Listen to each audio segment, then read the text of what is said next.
nananom mpanyinfo mema emma ene memba mema mo nyina akwaba eba Equias Integrity Channel so ene yebesua ade se de dane da yesua ade no na adesua we ya yebesua ne de minu mienu edepa eti wasom na jemre na yemfensia na yemfentutu ye hofo na ma yenyini akọ mienu ene miensa so menuanom ade a yebesua no enye ade bia eye ade bia ehu eye ade a eben yen na ya ade ehu hia na eka ya brabo ho na nso yegya no wo ekiri ehu hia enhia ye nti enu enene se yenye mre na yentena se na yenye mpensen mu na yensua efise se yerefi na yesankofa na yenchiri nti mumma yensua de ne ena adesua na yebesua no to ne din se enase kwan ben ena menu mienu yebehunu se ewo se yefaso na yeda ase aseda obi bebisa kora se aseda kora ene die aseda ye ade a obi aye ebra obi aye bibia ma wo na wo bre ohu nyina ase aka kire nipa ne se ade a wayi ama meni aso enu nti na yese o danase se wo gina ho na obi koto wo fom ana wo da wo fom a how lower that person is and how humble that person is. So they will see a humble on self amawo. Say ena aseda etie. E will say aseda se obi aye bibia ma. Enya ne kese ana ne tintin ana ne mudra edu ehun ana wo be hwe no wada nipa na se. Se wo ye nipa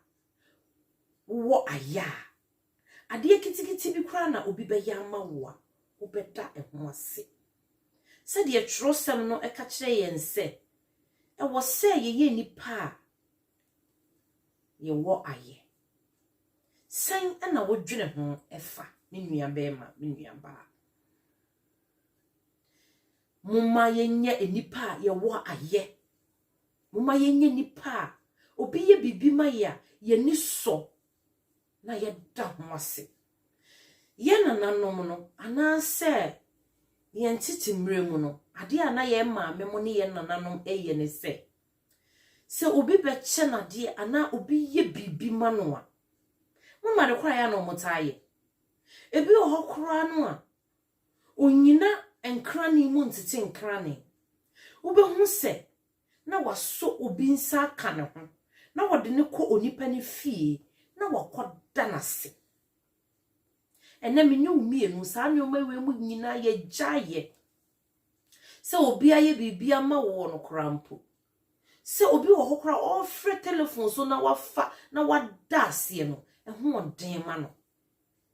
na mapenka se obunkompo se okɔ nipa ne fie akoda nase ade nti ena ko se yesa yesi titi wo bika titi wo bichire menuanom mumma yenye enipa ye waye mumma yensua se de yesi daase ebra wonua bi obi aye bibia ma wo no humble yourself to show appreciation to that person so that that person will feel proud to do the same thing to other people. Say ye enipa ye waye na ye bre ye ho ase e ma nipa ni hunu se maami akosua maami ama papa kofi papa kwadwo papa nya meche brada kwaku ade a waye ama mi asomeni enti nyame onhyew otwedi ampon onti nani mu nkyerɛw onyame oma wade ye nyina entumpon hwese de look at how happy you will be hwese ne woni esi gye efa ene de ya to we mu nyina gu ya ye nipa boni ayefo se ne ye nananom ka che se oboni ayefo kai da bi onipa a wonni aye ebe ye den na wako wanim se wo ye nipa a wo aye ya kyerɛ wo se de yesi dase ne papa mu enye ne se ne de aba abafu nipa a ya bai na ye taa ye ne se obi aye bibi papa ama ne obi no anaso obi aye ade a efe ama obi e wo se enka o show appreciation anaso o konipa ne fie anaso o frɛ nipa no na wo dana se proper o dana se wo enyonyamu animudromu ahobrasie mu no ena de ubehunu no wafa ne telephone o twi ne telephone no a na wa kyerɛ thank you for what and yes honey ada so we can just thank you for what so will be yesa a kyerɛ wo a ma me papa eye wo de me nua ba me ba enye wo fe say thank you so much. Thank you very much. I appreciate whatever you have done for me. Me da wase papa, me da wase bi mre biem, nyame on show, onyame onyo kese. Na wo ma nipa no na koma sibre. Na o se hwehwe ade fofora o kyena o de beche wo. Me nua ba me ba. Yenye nipa ye waye. Oba waware da wukuna se suya se de yesi daase se wukunu ye bibi ma wa danase oba ma waware se wo yire eye bibi ma wa danase ma me papa moma ye ne da ye ma se wo ye ade ma ye ya moma ye ne da ye ho ase ohene suya se de yesi daase aban anase president da wo man ma ase ebra Oma kwan ede wonsa akoto aba atintima ma wabedi wonso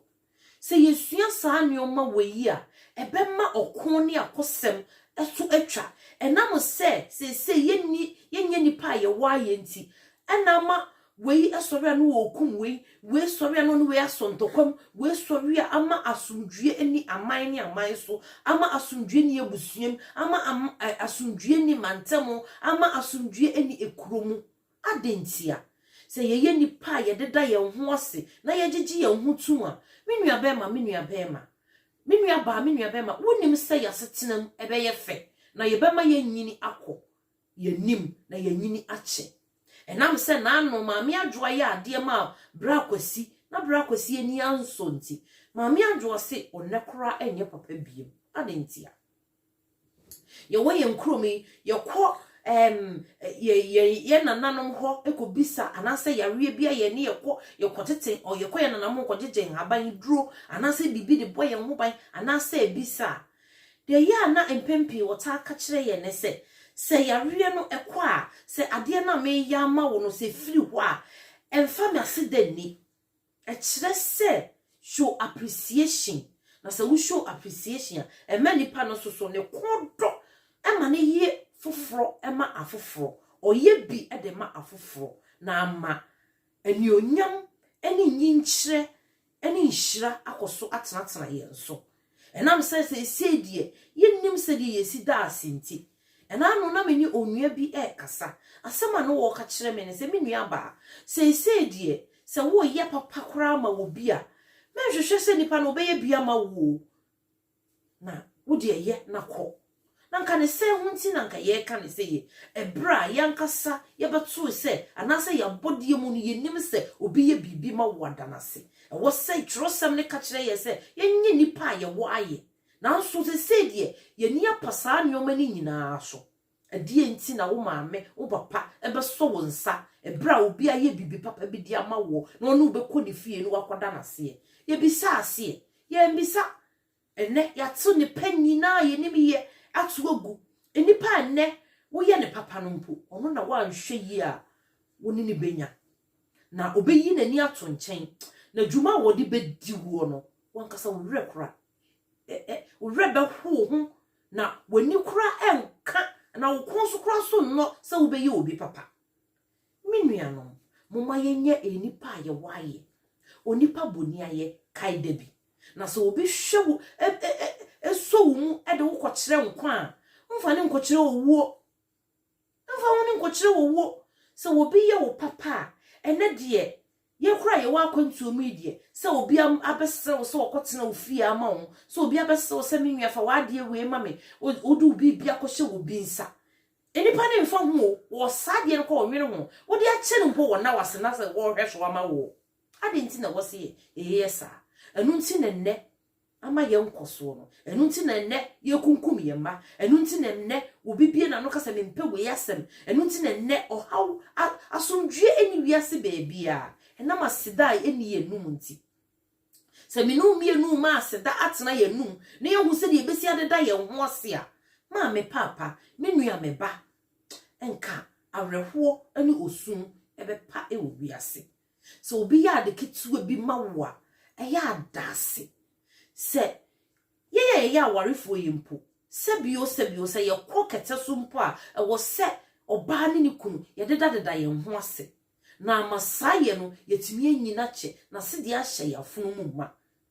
me nua be ma kire wo ba se de yesi da ase owarefo kire wo kunu na ase mama yen kire ye ho se de yesi deda ye ho ase wakofa wo babi waboa wo nua bi waboa wo babi aseda wo de be ma wo no eyeboni aye onkai mpo nanso kai hu se enam edua so na homa wo hoi ohun soro na se ohun wo nsa hohora woni mpanimfu odidi me nua no me ba mo nkyese ye besua se de yesi daase obi ya wade akai nya obi ayama wo biara nya wo ko ni fie nya oba wo fie nya obi di che wo se so se edoso se ye nsuo mpokura na ode ma wo me nua kai nada na se wate na asida se ya no wayi a edi nkyini di makoi se wode da wase a na se nhyira wo mu a saa na no edi nkyini di makoi so obetumi di adome wo se obi ka kire wo se nyame nhyira wo a me nua ba ma me ba o hwehwe se nyame be hyira wo saa so na obi so bie na no ka se me de ma no wei adome wo a ka hu se eno so ebebem ifi se saa na choro sem na ma yeti ase enti me nua ba ma me ba obi aye wo papa onipa boni aye kai da bi na wo hyira adoso count your blessings and name them one by one so that many people will feel proud, will be happy to show appreciation or will continue to do good to other people. And I'm say we ye papa ni ana was na me ye papa ni ana was masienti ama me ni enigye bia se me ye papa bie empempi de me taye ne se me ni me kunu ye de ato ye ho so se ye be ye ne se ye ma ye ade ma ye da won ase saa na me kunu ye ade ma me ameda na se no no so ye ade ma me so me da na se se ye de wemu etna se a ebe ma ye nyini ne ye nyini fefefe ye nyanyunya na ama odo ene pepeye na ye ntem na ma enyunyam aka onyankopon medamase se moje mre na mutie me nua be ma me nua ba wo hwe me fama obi no no susu ntie bi se de be ya ye besua se de besi adeda ye ho ase se wo yire fi na wo sa akofa ye nchi na me hye obi biara subscribe comment na fama obi so nhwe bi na ye nhyira ma ye nyina medamase mma ba